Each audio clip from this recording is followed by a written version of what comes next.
Dear student, so today I am going to discuss one more C program where we will use a function.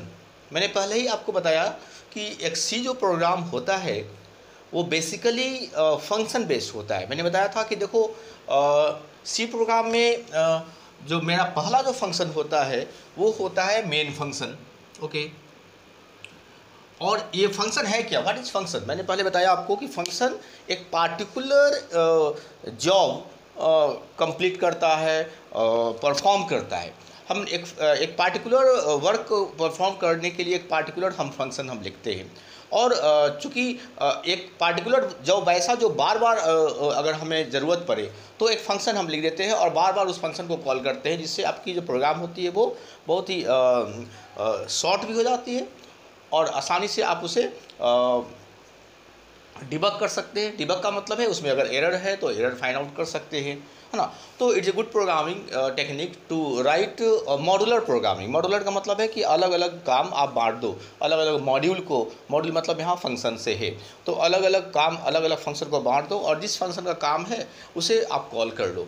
तो पहला जो programme होता है, मैंने पहले बताया कि मेन फंक्शन होता है और ये मेन फंक्शन की ये बड़ी है, मैंने पहले ही बताया आपको। और इस फंक्शन के अंदर हम दूसरे फंक्शन ABC फॉर मैंने लिख दिया, ABC फंक्शन को हम कॉल कर सकते हैं। लेकिन ABC फंक्शन जो कॉल करते हैं वो पहले से ही स्पेसिफाइड होनी चाहिए कि आखिर वो फंक्शन क्या है, कैसे है और क्या करेगा। ओके, तो मैंने पहले भी आपको एक बताया था एक फंक्शन कि कैसे हम एक फंक्शन अपना फंक्शन खुद क्रिएट कर सकते हैं, है ना। कुछ प्री डिफाइंड फंक्शंस होते हैं, जैसे मैंने आपको प्रीवियस वीडियो में बताया था कि प्रिंटफ फंक्शन एक प्री डिफाइंड फंक्शन है, पहले से ही ये डिफाइंड फंक्शन है जिसका डिटेल जो है वो हेडर फाइल में, standard input stdio header file में वो पहले से ही वो फिट किया हुआ है, तो हम सिंपली इंक्लूड करते होते हैं। तो हम कुछ ऐसे फंक्शन इस्तेमाल करते हैं जो पहले से ही डिफाइंड है, उसके लिए हम एक हेडर फाइल को इंक्लूड करते हैं जिस हेडर फाइल में उस फंक्शन का सारा डिटेल है। कुछ फंक्शन ऐसे होते हैं जो हम डिफाइन करते हैं, यूज़र डिफाइंड फंक्शन हो जाते हैं। मतलब यूज़र मतलब मैं डिफाइन करूँगा, मैं खुद अपना एक फंक्शन लिखूँगा और उसे कॉल करूँगा। ओके, सो आज भी हम एक फंक्शन ही क्रिएट करने जा रहे हैं। आप देखो, आप सीखोगे कि कैसे एक फंक्शन क्रिएट किया जाता है। और मैंने आपको ये भी बताया लास्ट क्लास में कि जो बेसिकली नंबर जो है वो हम दो तरह का इस्तेमाल करते हैं, है ना। एक इंट जिसमें डेसिमल नहीं होता है और एक फ्लोट जिसमें डेसिमल होता है। वैसे और भी तरह के नंबर टाइप होते हैं, लेकिन हम बेसिकली अभी आपको हम इंट और फ्लोट के बारे में डिस्क्राइब करेंगे, बाद में और हम डिफरेंट टाइप बताएंगे, लॉन्ग, है ना, तो ये बाद में सब। तो आज हम सीखने जा रहे हैं कि किस तरीके से फ्लोट नंबर इस्तेमाल करें, है ना। लास्ट वीडियो में मैंने आपको इंट फंक्शन के बारे, इंट नंबर के बारे में डिस्कस किया था। तो सबसे पहले as you know we have to include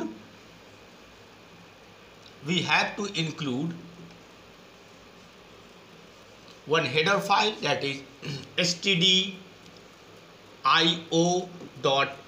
okay, ताकि हम प्रिंटफ फंक्शन, प्रिंटफ मैंने बताया था to output on the standard output device जो जनरली मॉनिटर होता है, आपका स्क्रीन होता है। ओके, एक और फंक्शन, आज एक और हेडर फाइल आपको हम बताने जा रहे हैं, वो है एक और हेडर फाइल इस्तेमाल करेंगे आज, वो है conio.h। Okay, conio.h। conio.h का मतलब है कॉन्सोल, कॉन्सोल का मतलब होता है screen. Okay, monitor, input output, console से कुछ इनपुट आउटपुट करना है तो उससे जुड़ी हुई कुछ फंक्शंस है जो हम इस्तेमाल कर सकते हैं। वो आगे हम प्रोग्राम में आपको बताएंगे कि वो कौन सा फंक्शन है। जैसे stdio.h जो है वो हमें प्रिंटफ देता है फंक्शन, उसी तरीके से conio.h भी कुछ फंक्शंस देंगे जो हम इस्तेमाल करेंगे। आप सीखोगे कि वो कौन सा फंक्शन है जो हम इस्तेमाल कर सकते हैं इस हेडर फाइल के जरिए। ओके, नाउ उसके बाद ये तो बेसिकली इंक्लूडिंग हुआ हेडर फाइल्स। उसके बाद आप क्या करते हो, इसके बाद आप मेन फंक्शन लिखते हो, है ना। तो मेन फंक्शन जब आप लिखते हो, मेन फंक्शन ये फंक्शन का साइन है। जब भी आप फंक्शन लिखते हैं तो एक round bracket left and right mention करते हो, और हर फंक्शन का एक रिटर्न टाइप होता है। मैंने पहले बताया था कि वो एक फंक्शन क्या रिटर्न करेगा, है ना। तो मैं यहाँ पे इंट लिख रहा हूँ, वाइड भी आप लिख सकते हो, इंट भी लिख सकते हो। कुछ कंपाइलर्स इंट एक्सपेक्ट करते हैं, कुछ कंपाइलर वाइड भी एक्सेप्ट कर सकते हैं। तो आप इंट यहाँ लिख दो, इससे कोई फ़र्क पड़ता नहीं है ना। इसका मतलब बस यही हुआ कि जो हमारा जो मेन फंक्शन है वो इंट रिटर्न करेगा। वैसे आप यहाँ हम जो प्रोग्राम लिखने जा रहे हैं उसमें मेन कुछ रिटर्न नहीं कर रहा है, तो इट विल बी सिंपली एक फॉर्मेलिटी है। उसके बाद मैं curly bracket means body of the main function. अब ये मेन फंक्शन क्या करेगा, तो आज हम एक ऐसा फंक्शन लिखने जा रहे हैं जो एरिया कैलकुलेट करेगा एक ट्रायंगल का। अब ट्रायंगल का एरिया निकालना है तो हम एक बेसिक सिंपल फार्मूला, आपको तो पता है कि किसी भी ट्रायंगल का एक एरिया अगर निकालना है तो सबसे आसान जो तरीका होता है कि वो क्या होता है, half into base into height. Okay, half into base into height. तो ये फार्मूला का इस्तेमाल करके हम लोग एरिया निकाल सकते हैं किसी भी ट्रायंगल का, अगर बेस हमें हाइट मालूम है। तो हम आज एक छोटा सा प्रोग्राम लिखेंगे जिसमें एक फंक्शन बनाएंगे। वो फंक्शन क्या करेगा, एक एरिया ऑफ ट्रायंगल कैलकुलेट करेगा। ओके, अब ये फंक्शन जो है, आपको मैंने बताया था कि जब भी कोई फंक्शन हम लिखते हैं, बनाते हैं, तो सबसे पहले उसे डिक्लेयर करते हैं, है ना। सबसे पहले उसे हम क्या करते हैं, डिक्लेयर करते हैं। तो डिक्लेयर का मतलब क्या है, what is the meaning of declaring a function.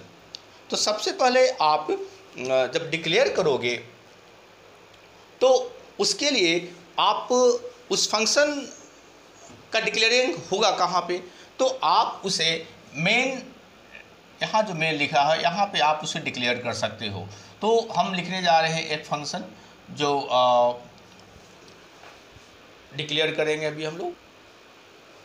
तो हम लोग एक फंक्शन जब लिखते हैं तो सबसे पहले हम लोग डिक्लेयर करते हैं। तो डिक्लेयर कब करते हैं, तो मेन फंक्शन के जस्ट पहले हम बताने जाएंगे कि हम एक फंक्शन लिखने जा रहे हैं। वो फंक्शन का नाम कुछ भी आप रख सकते हो। फॉर एग्जांपल हम इस फंक्शन का नाम हम रखते जा रहे हैं area. Okay, so area because is going to calculate area. और इसके ब्रैकेट में हम लिखेंगे ये कौन कौन सा टाइप का नंबर या डेटा इस्तेमाल करने जा रहा है। तो हम यहाँ लिखेंगे float, float comma float. What does it mean, इसका मतलब होता है कि हम जो फंक्शन लिखने जा रहे हैं एरिया, उसे दो डेटा चाहिए होगा, है ना। वो दो डेटा होगा, वो नंबर टाइप होगा, और वो नंबर कैसा होगा, डेसिमल वाला होगा। क्योंकि हो सकता है कि हम जो बेस और हाइट जो हम उससे सप्लाई करेंगे वो फ्लोट टाइप हो, डेसिमल में हो सकता है ना, 2.6 सेंटीमीटर ना, व्हाटएवर। तो उसके बाद हम यहाँ पे एक सेमीकोलन दे देते हैं, है ना, that is the end of the statement, end of the instruction. और हर फंक्शन कुछ ना कुछ रिटर्न करता है। तो ये हमारा एरिया क्या करेगा, हाँ, एरिया कैलकुलेट करेगा नेचुरली। तो एरिया कैलकुलेट करके वो तो हमें हैंड ओवर करेगा ना, तो हम यहाँ पे उसके आगे लिख देंगे फ्लोट। इसका मतलब क्या हुआ, ये जो एरिया कैलकुलेट करेगा वो हो सकता है वो डेसिमल में हो, तो वो डेसिमल टाइप ऑफ नंबर जो एरिया होगा वो हमें रिटर्न करेगा। ओके, जब हम इसे कॉल करेंगे इस फंक्शन को, और उसे ये दो डेटा पास करेंगे, हैंड ओवर करेंगे, है ना। ये हमारा बेस और हाइट होगा। ओके, ये हमारे समझ की में पहले से ही ये होनी चाहिए। और हमें एरिया कैलकुलेट करके ये फंक्शन हमें एक फ्लोट नंबर देगा जो हमारा इस ट्रायंगल का एरिया होगा। ओके, सो ये पहले मेन फंक्शन के पहले ये declare, this is called declaring, कि हम डिक्लेयर किया, हम डिक्लेयर कर दिया कि एक फंक्शन हमारा एरिया नाम का होगा जो दो इनपुट उसे चाहिए होगा, और वो एरिया कैलकुलेट करके एरिया टाइप ऑफ नंबर हमें रिटर्न करेगा। बस इतना ही डिक्लेरेशन में होता है। उसके बाद हमारा जो मेन फंक्शन है उसमें हम क्या करेंगे, तो सबसे पहले जब कोई प्रोग्राम रन करता है तो क्या होना चाहिए, सबसे पहले क्या होना चाहिए, पहले से स्क्रीन पे कुछ भी हो उसको क्लियर कर दो, है ना। आप जो ब्लैक बोर्ड पर, व्हाइट बोर्ड पे आप कुछ लिखते हो, सबसे पहले व्हाइट बोर्ड को क्लीन कर देते हो। तो एक अच्छा प्रोग्रामिंग जो होता है उसमें सबसे पहले हम लोग ये कोशिश करते हैं कि पहले से अगर स्क्रीन पे कुछ भी है उसे क्लीन कर दो, है ना, और फ्रेश आप अपना जो भी डेटा है, जो भी इंफॉर्मेशन है वो प्रिंट कर दो। तो सबसे पहले स्क्रीन को साफ करना होता है। तो स्क्रीन को क्लियर करने के लिए पहले से कुछ भी स्क्रीन पे अगर आपका प्रिंट है उसे हटाने के लिए, सफाई करने के लिए एक फंक्शन होता है CLR, this is called clear the screen function, और सेमीकोलन तो देना ही देना है। तो ये CLR SCR फंक्शन क्या करेगा, स्क्रीन को क्लियर करेगा। ये फंक्शन वो फंक्शन है जो conio.h, मैंने बताया था ना कि conio.h का इस्तेमाल हम क्यों करेंगे। तो conio.header फाइल जो console input output header file है उसमें इस फंक्शन की जिक्र है। ये क्या करेगा, ये स्क्रीन को क्लियर कर देगा। ओके, उसके बाद हम क्या करेंगे, स्क्रीन को क्लियर करने के बाद अब हमारे पास हमें कुछ वेरिएबल चाहिए होगा, है ना, कुछ वेरिएबल चाहिए होगा। तो वो कुछ किस टाइप का वेरिएबल होगा, नेचुरली फ्लोट होगा, है ना, क्योंकि हम फ्लोट ही बेस और हाइट इस्तेमाल करने जा रहे हैं। तो वेरिएबल का नाम आप कुछ भी रख सकते हो, आप B फॉर बेस कर दो, है ना, कॉमा H फॉर हाइट कर दो, और AR लिख दो ताकि एरिया के लिए, है ना। तो हमारा एरिया मतलब AR ये हमारे समझ में होनी चाहिए कि हम कौन सा वेरिएबल किस लिए इस्तेमाल कर रहे हैं। कुछ मीनिंगफुल वेरिएबल इस्तेमाल करनी चाहिए ताकि हम बाद में रिकॉल कर सकें, है ना। जब प्रोग्राम में कुछ चेंजेस लाना है तो आपका मीनिंगफुल वेरिएबल होगा तो आप उसे बढ़िया सही ढंग से उसे आप मॉडिफाई कर सकते हो, राइट। उसके बाद आप आपने वेरिएबल डिक्लेयर कर दिया, है ना, कि हम 3 वेरिएबल इस्तेमाल करने जा रहे हैं, वो फ्लोट टाइप होगा, राइट। अब सबसे पहले आप यूजर से क्या कहोगे, यूजर से मांगोगे, क्या मांगोगे कि enter the base of the triangle. तो आप प्रिंटर फंक्शन इस्तेमाल करोगे। प्रिंटर फंक्शन पहले से आपको पता है कि प्रिंटर कुछ मैसेज प्रिंट करता है। तो आप यहाँ क्या लिखोगे, एंटर यूजर को आप ये प्रिंट स्क्रीन पर प्रिंट हो जाएगा, एंटर बेस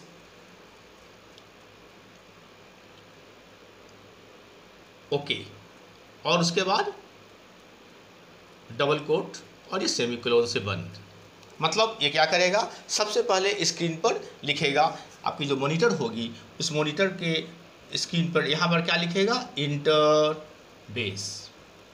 और बेस लिखने के बाद अब आप यूजर से आप एक्सपेक्ट करोगे, यूजर से कुछ मांगोगे। अब यूजर से अगर कुछ मांगना है तो क्या करना है, इसके पहले वाले जो भी प्रोग्राम मैंने लिखा उसमें पहले से ही हमने डाल दिया B = 6 H = 9 व्हाटएवर, मैंने नंबर प्रोग्राम में ही डाल दिया, वैल्यू जो भी है B और H का हमने प्रोग्राम के अंदर ही डाला, है ना। लिख दिया था B = 5, तो B का वैल्यू 5 हो गया, है ना। B = 5 लिखा तो क्या हो गया, इसका मतलब है कि B वेरिएबल का वैल्यू 5 हो गया, H का वैल्यू 6। तो ये तो प्री डिसाइडेड होगा तभी ऐसा पॉसिबल है, लेकिन हम चाहते हैं कि नहीं, यूजर से हम मांगे, यूजर अपने मन से कोई भी नंबर डाले, है ना, एज ए बेस और हाइट। तो उसके लिए हमें यूजर से कुछ मांगना पड़ेगा।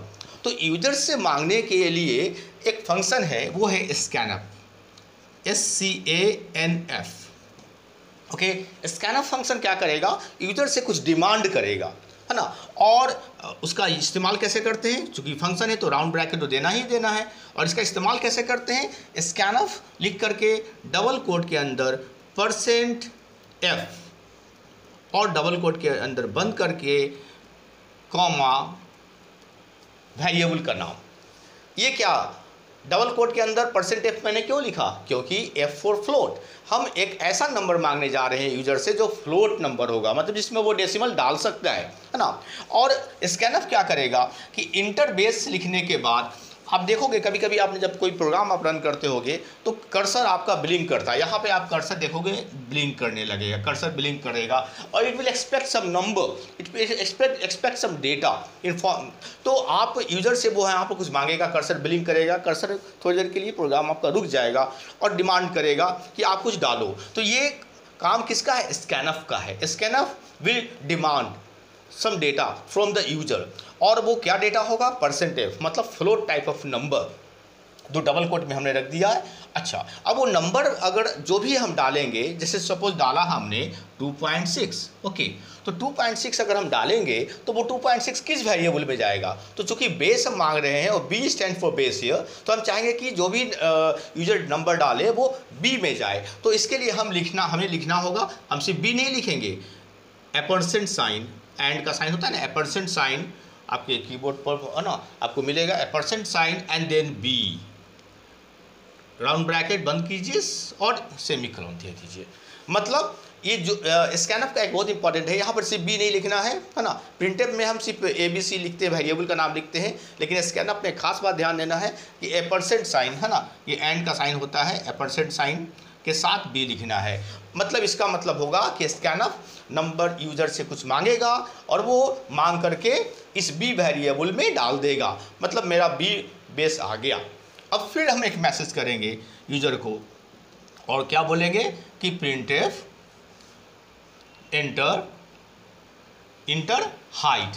अच्छा, तो हम चाहते हैं कि नीचे सेकेंड लाइन पे आकर के यहाँ पर लिखे इंटर हाइट, ओके। तो अगर हम चाहते हैं कि जो मैसेज हो, जो प्रिंटफ का जो भी स्टेटमेंट हो, डबल कोट में हम जो भी डाले वो सेकेंड नीचे वाले लाइन पे आके आए। अगर हम सिंपली लिख देंगे एंटर जो भी, तो क्या करेगा कि ठीक इसी लाइन पे आगे कर्सर आगे लिखने शुरू करेगा, मतलब वो आगे सेम लाइन पे इसी लाइन पे आगे लिखता चला जाएगा। हम चाहते हैं कि नहीं, एक लाइन लिख करके फिर सेकंड लाइन पे नीचे से फिर स्टार्ट हो, है ना। तो सेकंड लाइन से अगर कुछ लिखना आप शुरू करना है तो उसके लिए एक बैक स्लैश और N, that is called line feed. आपने एक लाइन फीड किया, ओके, मतलब एक नया लाइन, न्यू लाइन ऐड कर दिया। तो बैक, याद रखना ये बैक स्लैश होता है। दो तरह की स्लैश होती है, एक बैक स्लैश, इसे कहते हैं बैक स्लैश या बैकवर्ड स्लैश, ओके, और एक होता है फॉरवर्ड स्लैश का मतलब ऐसे आगे की ओर, इसको कहते हैं फॉरवर्ड स्लैश। दो तरह की स्लैश होती है, याद रखना है आपको। तो आप यहाँ पे बैक स्लैश यूज करेंगे। बैक का मतलब क्या हुआ, ये पीछे की ओर झुका हुआ है इसलिए इसका नाम बैकवर्ड स्लैश है, ये आगे की ओर झुका हुआ है इसलिए फॉरवर्ड स्लैश है। तो हम यहाँ पे याद रखना बैक स्लैश और एन लिख देंगे, स्मॉल एन लिख देंगे, और तब जो भी मैसेज लिखेंगे enter height, okay, inter height लिख करके या कोलन डाल देंगे और डबल कोट से बंद करके सेमीकोलन डालेंगे। तो ये इंटर हाइट कहाँ लिखेगा, स्लैश एन डाल दिया है तो सेकंड लाइन पर आकर के ये इंटर हाइट लिखेगा। अब यहाँ पे इंटर हाइट लिखने के बाद हम फिर चाहेंगे स्कैनअप करो, है ना, स्कैनअप कर दिया हमने। स्कैनअप लिख करके फिर %f लिखा हमने, क्योंकि हम फ्लोट नंबर मांगने जा रहे हैं। किस में मांगेंगे, h में, तो एपरसेंट साइन h लिख दिया और ये सेमीकोलन दे दिया, ओके। तो अब मैंने क्या किया, मैंने बेस मांग लिया यूजर से और हमने हाइट मांग लिया यूजर से, ओके। अब हमें क्या करना है, एरिया कैलकुलेट करना है। तो एरिया कैलकुलेट करने के लिए मैंने पहले ही बताया कि हम एक फंक्शन लिखने जा रहे हैं, ओके। तो ये फंक्शन कैसा होगा, फंक्शन के लिए हमें फंक्शन का डिटेल लिखना पड़ेगा, ओके। तो सबसे पहले तो आप यहाँ पे ये लिखो कि फंक्शन को कॉल करते हैं। फंक्शन क्या करेगा, कैसे करेगा, वो हम आगे लिखेंगे। सबसे पहले आप लिखो यहाँ पे हमारा जो एरिया होगा, फंक्शन एरिया को 2 फ्लोट चाहिए, तो हमारे पास 2 फ्लोट तैयार है, कौन कौन, b एंड h। तो यहाँ लिखेंगे b,h, ओके, सेमीकोलन। इसका मतलब क्या हुआ कि एरिया फंक्शन को हमने कॉल किया, एरिया फंक्शन जो हमने पहले ही डिक्लेयर किया है उसे कॉल करने का मतलब है हम उससे चाहेंगे कि वो एग्जीक्यूट हो, ओके। अब एग्जीक्यूट करने के लिए हमें उसे 2 डेटा हमने उसे हैंडओवर कर दिया, b और h। याद रखना b मेरा फ्लोट टाइप है, h मेरा फ्लोट टाइप है, मैच करना चाहिए। और ये जो फंक्शन क्या रिटर्न करेगा, एक फ्लोट रिटर्न करेगा। तो वो फ्लोट क्या होगा, एरिया ऑफ द ट्रायंगल होगा। तो वो जब ये फंक्शन जो भी रिटर्न करेगा उसे वो हम किसी न किसी वेरिएबल में कैच करेंगे। तो किस वेरिएबल में कैच करेंगे, AR में कैच करेंगे। तो हमने लिख दिया AR इज इक्वल टू, मतलब ये फंक्शन जो भी परफॉर्म करके जो रिटर्न करेगा वो हम इस AR वेरिएबल में कैच कर लेंगे, ले लेंगे। और उसके बाद आप क्या करोगे, आप यहाँ पे प्रिंट कर सकते हो। फाइनली आप यहाँ प्रिंट कर सकते हो क्या, प्रिंट एफ स्लैश एन कर दो, ताकि हम नए लाइन पे एंटर करें। लिखेंगे एरिया इज परसेंट .2f, ध्यान देना .2f मैंने लिखा है, क्यों लिखा है मैं बताऊंगा अभी। और कॉमा AR मतलब AR में जो भी वेरिएबल एरिया कैलकुलेट करके डाला गया वो यहाँ AR यहाँ प्रिंट हो गया। कहाँ पे प्रिंट होगा, तो %.2f। आखिर ये %f तो समझ में आ गया कि AR जो है एक फ्लोट टाइप नंबर है, तो %f चलता है। लेकिन .2f का मतलब क्या हुआ, .2f का मतलब हो गया कि अगर एरिया जो है अगर डेसिमल में कैलकुलेट करते, कभी आप कैलकुलेटर पर डेसिमल में कैलकुलेट करते होंगे तो डेसिमल के बाद 5-6 डिजिट आ जाती है। जैसे फॉर एग्जांपल 26.8926 आ जाएगा। तो हम चाहेंगे कि नहीं हमारे डेसिमल के बाद सिर्फ 2 ही डिजिट आए, 2 ही डिजिट प्रिंट हो। ओके, तो इसके लिए हम .2 का मतलब है कि डेसिमल के बाद 2 डिजिट ही प्रिंट हो। तो हमारा जो आउटपुट होगा वो डेसिमल के बाद उसकी जो प्रिसिशन होगी वो 2 डिजिट की होगी। तो यहाँ चूँकि स्लैश एन लिखा है तो सेकेंड लाइन पे आएगा और लिखेगा एरिया इज, उसके बाद जो भी नंबर जैसे 26.28 व्हाटएवर ये आपका प्रिंट कर देगा। तो उसके बाद मैं यहाँ पर कर्ली ब्रैकेट दे दूंगा और ये बंद हो गया। मतलब अब तक ये जो एक प्रोग्राम मैंने लिखा, ये प्रोग्राम मेन फंक्शन क्या कर रहा है, ये हमारा स्क्रीन को क्लियर कर रहा है। स्क्रीन क्लियर करने के बाद वेरिएबल डिक्लेयर कर रहा है, डिक्लेयर करने के बाद बेस और हाइट यूजर से मांग रहा है और एरिया कैलकुलेट कर रहा है। एरिया कैलकुलेट करने के लिए ये एक एरिया नाम का एक फंक्शन यूज़ कर रहा है। एरिया फंक्शन पहले ही डिक्लेयर किया हुआ है, लेकिन ये डिफाइन मैंने अभी नहीं किया है कि आखिर ये एरिया फंक्शन काम कैसे करेगा। तो सबसे पहले तो ये मेन फंक्शन का कर्ली ब्रैकेट से मैंने इसे बंद कर दिया, तो मेन का काम हो गया। अब हम अगली बार क्या लिखने जा रहे हैं, जस्ट इसके बाद जस्ट इसके नीचे वाले स्पेस पे आप क्या लिखोगे, एरिया फंक्शन कैसे काम करेगा। ओके, तो उसके लिए आप क्या लिखोगे वो मैं लिख रहा हूं जस्ट उसके नीचे।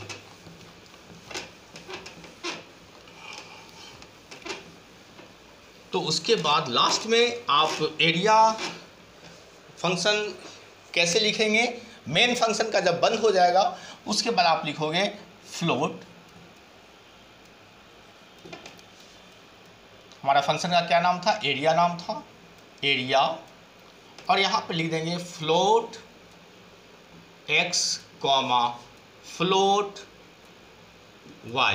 ओके, इसका मतलब क्या हुआ, इसका मतलब हुआ कि एरिया फंक्शन को जो हमने कॉल किया था, एरिया को फंक्शन याद रखना, एरिया को मैंने कैसे कॉल किया था, लिखा था हमने AR is equal to area और यहाँ लिखा था हमने B comma H, okay semicolon, है ना, ये कॉल किया था। तो जब ये कॉल करेगा तो एरिया फंक्शन जो डिफाइन करने जा रहे हैं उसमें B और H जो ये भेज रहा है कॉल करने समय ये रिसीव करेगा। देखो यहाँ पे एरिया जो हमने डिफाइन करने जा रहे हैं उसमें फ्लोट x फ्लोट y, मतलब 2 वेरिएबल है जो x फ्लोट टाइप का होगा, वो x जो है B का वैल्यू कैच करेगा और y जो है h का वैल्यू कैच करेगा। मतलब अब मेरा x में B का वैल्यू आ गया, है ना, B में अगर हमने 2.6 डाला है तो h का वैल्यू 2.6 हो जाएगा, h का वैल्यू अगर 4 डाला है तो y का वैल्यू 4 हो जाएगा, तो ये कैच करेगा, है ना। उसके बाद इसकी बड़ी, है ना, ये फंक्शन की बड़ी हम लिखेंगे। बड़ी में क्या क्या लिखना है, तो नेचुरली है ये एरिया कैलकुलेट करने जा रहा है तो लिखेंगे सबसे पहले फ्लोट ARR, एक वेरिएबल बना दिया, ये फ्लोट टाइप ऑफ वेरिएबल होगा और ये वेरिएबल क्या करेगा, एरिया रखेगा। एरिया का फॉर्मूला क्या होता है, half into base into height. तो एरिया का फॉर्मूला होता है half into base into height. Okay, यही फॉर्मूला मैं इस्तेमाल करूँगा। तो हाफ के लिए हम लिखेंगे 0.5, ओके 0.5 इंटू के लिए स्टार देते हैं ना, और बेस मेरा क्या है, तो बेस तो मेरा x में है, तो यहाँ x लिख देंगे और फिर इनटू y, ओके, और सेमीकोलन दे देंगे। ये क्या करेगा, ये एरिया जो फंक्शन है वो एक ए डबल आर नाम का एक फ्लोट वेरिएबल डिक्लेयर करेगा और उसमें ये कैलकुलेशन पता है ना, ये जो इक्वेशन लिखते हैं ये आपको ज्योमेट्रिकल, ये अलजेब्रा में इक्वेशन लगता है, लेकिन प्रोग्राम में क्या होता है, राइट साइड इवालुएट होती है। राइट साइड की टर्म इवालुएट मतलब उसकी कैलकुलेशन की जाती है और जो भी उसका रिजल्ट होता है वो लेफ्ट साइड वाले वेरिएबल में असाइन कर दी जाती है, उसमें डाल दी जाती है। तो ए डबल आर वेरिएबल में ये जो भी कैलकुलेटेड वैल्यू होगा वो ए डबल आर में आ गया। अब क्या होगा, एरिया तो कैलकुलेट हो गया, अब यहाँ लिखेंगे रिटर्न, क्योंकि हर फंक्शन कुछ ना कुछ रिटर्न करता है, तो आप लिखोगे रिटर्न ए डबल आर, इसका मतलब सेमीकोलन देना है एंड ऑफ द इंस्ट्रक्शंस। तो ये आपका क्या रिटर्न करेगा, ए डबल आर जो कैलकुलेट किया। याद रखना ए डबल आर जो है मेरा फ्लोट टाइप है और हमने शुरू में ही डिक्लेयर किया था कि ये फ्लोट टाइप रिटर्न करने वाला है, यहाँ पर भी मैंने फ्लोट टाइप रिटर्न लिखा है ना। तो ये रिटर्न कर देगा ए डबल आर, और जब रिटर्न करेगा तो देखो यहाँ पे जब मैंने यही कॉल किया, यही यहाँ पे कॉल किया था ना, तो ये जो ए डबल आर रिटर्न करेगा ये फंक्शन एरिया फंक्शन, तो ए आर इसी का वैल्यू को कैच कर लेगा। ये जो ए आर है वो इस ए जैसे ही रिटर्न करेगा ये कैच करेगा और यहाँ पर आप बंद कर दिया अपने बॉडी को, मतलब मेरा एरिया फंक्शन डिफाइन हो गया। अब इस प्रकार आपने क्या देखा कि एक एरिया फंक्शन हमारा एरिया कैलकुलेट कर रहा है, float type of area calculate कर रहा है और उसे रिटर्न कर रहा है ना। रिटर्न क्या कर रहा है, ए डबल आर जो फ्लोट टाइप है, और इसे जब कॉल करेंगे तो यहाँ पे वो जो रिटर्न करेगा वो इस वेरिएबल में आ गया। और मैंने जब लास्ट में मेन फंक्शन का जो लास्ट स्टेटमेंट लिखा था उसमें क्या लिखा था, प्रिंट एफ, है ना, print F area is %d %f %.2f, है ना, %.2f लिखा था हमने। तो डेसिमल के बाद 2 डिजिट में वो मेरा आउटपुट स्क्रीन कर दिया था। तो this is the way we write a function for area, okay. अब दैट्स वेरी एक और फंक्शन मैं आपको बताऊंगा यहाँ पे कि जब आपने मेन फंक्शन लिखा था तो आप चाहते हो कि स्क्रीन को थोड़ी देर के लिए अगर होल्ड कर दे, है ना, जैसे सपोज आपने ये तो आपका एरिया फंक्शन हो गया। अगर मैं चाहूँगा कि मेन फंक्शन जो है वो आपका सपोज मेन फंक्शन आपका जो है, मेन फंक्शन में लास्ट में आपने जो प्रिंटफ लिखा, जो भी मैसेज आपने लिखा, जो भी मैसेज लिखा आपने, आप चाहते हो कि थोड़ी देर के लिए ये स्क्रीन जो है वो रुक जाए, है ना, हॉल्ट करे। तो आप, मैंने आपको बताया था इंक्लूड conio.h, ओके, conio.h। तो यहाँ पे प्रिंटफ के बाद आप चाहते हो कि स्क्रीन थोड़ी देर के लिए रुक जाए और उसके बाद यूज़र कोई की प्रेस करे तब स्क्रीन क्लियर हो जाए। तो क्लियर के लिए तो मैंने आपको पहले ही बताया था कि CLR फंक्शन इस्तेमाल करते हैं, है ना, ओके। उसके बाद आपने जो भी काम किया, एरिया कैलकुलेट किया और एरिया प्रिंट कर दिया।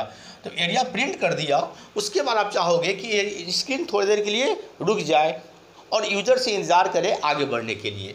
तो एक फंक्शन है गेट ch, ओके, बहुत यूजफुल फंक्शन है get ch, only get ch round bracket semicolon आप दे दो। ये क्या करेगा, ये स्क्रीन थोड़ी देर के लिए आपका रुक जाएगा। ये जो भी प्रिंटफ हुआ ये सारा प्रिंट कर करके स्क्रीन वहाँ पे लास्ट में मेन फंक्शन के बाद आपने गेट ch करके आपने रोक दिया, तो आपका स्क्रीन रुका रहेगा। गेट ch मतलब गेट कैरेक्टर, ch मतलब कैरेक्टर। तो यूजर जो आपका जो प्रोग्राम है वो थोड़ी देर के लिए एक कैरेक्टर का डिमांड करेगा, है ना, और वो वेट करेगा, ओके, कुछ मैसेज प्रिंट नहीं करेगा लेकिन जस्ट वेट करेगा। जैसे ही आप कोई भी कीबोर्ड पर जैसे एंटर की या कोई भी अल्फ़ाबेटिकल की अगर आप प्रेस करोगे तो स्क्रीन तब आगे बढ़ेगा। तब आप क्या करो, यहाँ पे आप लास्ट में लिख दो CLR SCR फंक्शन।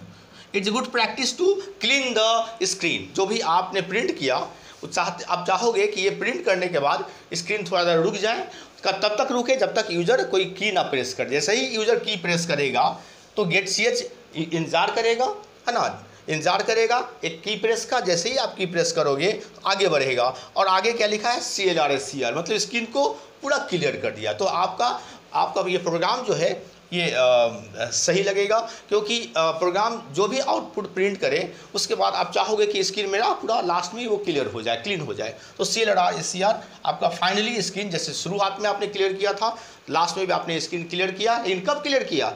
जब यूजर ने कोई की प्रेस किया, ये सारा रीड किया। ये सारा रीड करने के बाद जब एंटर की प्रेस करोगे या कोई भी की प्रेस करोगे तो ऑटोमेटिकली क्या होगा, फाइनली क्या होगा, ये पूरा स्क्रीन ये CLR क्या करेगा, स्क्रीन को क्लियर कर देगा और फिर आपका प्रोग्राम एंड हो जाएगा। उसके बाद तब आप मेन फंक्शन का लास्ट कर्ली ब्रैकेट दो। तो ये मेन का बॉडी में आप ये लास्ट अगर ये फॉर्मेलिटी करते हो तो ये ज़्यादा बेटर प्रोग्राम हो जाएगा। Okay, now you can see in this program function called area calculates area after getting base from the user in decimal form, and then height also in decimal form, calculates area, prints area, wait for the key press and finally clear the screen.